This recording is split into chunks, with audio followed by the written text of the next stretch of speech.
श्रोतृवृंदांनो, गणपती लहानपणापासूनच फार हुशार होता. कारण त्याचं हत्तीचं डोकं बुद्धिमत्ता दर्शवण्याकरता होतं. तसंच तो मोठा शांत आणि विचारी पण होता.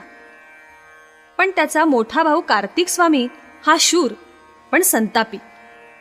एकदा काय झालं, खेळता खेळता या दोघा भावात पैज लागली. पृथ्वीला प्रदक्षिणा मारून पहिल्यांदा कोण येतो? कार्तिकेय गणपतीला म्हणाला, तू ढेरपोट्या आहेस आणि तुझं वाहन छोटासा उंदीर. तू काय पृथ्वीला प्रदक्षिणा घालणार? मी मोरावर बसतो. मोर मोठा चपळ असतो. तुझ्या आधी मीच प्रदक्षिणा पूर्ण करेन. गणपती काही बोलला नाही, नुसता गालातल्या गालात हसला. कार्तिकेय निघाला. त्याला मात्र पक्की खात्री होती की पैज आपणच जिंकणार, कारण उंदीर हा मोराच्या पुढे धावूच शकणार नाही. गणपती स्वस्थ बसलेला पाहून पार्वतीनं विचारलं, काय गणपती, पृथ्वी प्रदक्षिणेला गेला नाहीस? शर्यत दादाच जिंकणार वाटतं. गणपती उठला. नदीवर जाऊन त्यानं आंघोळ केली आणि तो तसाच ओलेत्यानं आला. त्यानं शंकर पार्वतीला 3 वेळा प्रदक्षिणा घातली. काही तासांनी कार्तिकेय परत आला. येता येताच कार्तिकेय जोरात ओरडला, गणोबा, तुम्ही पैज हरलात. गणपतीनं शांतपणाने उत्तर दिलं, मुळीच नाही.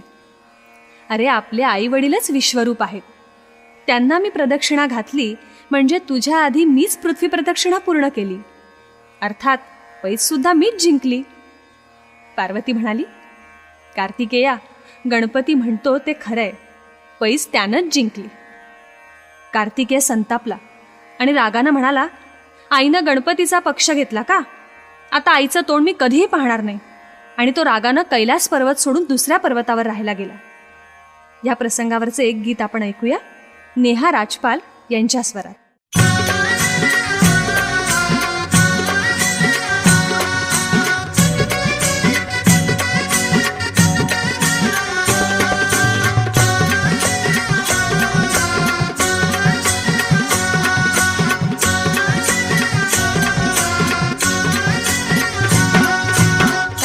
गणेश होते खेळत, पैज लावली परस्परात.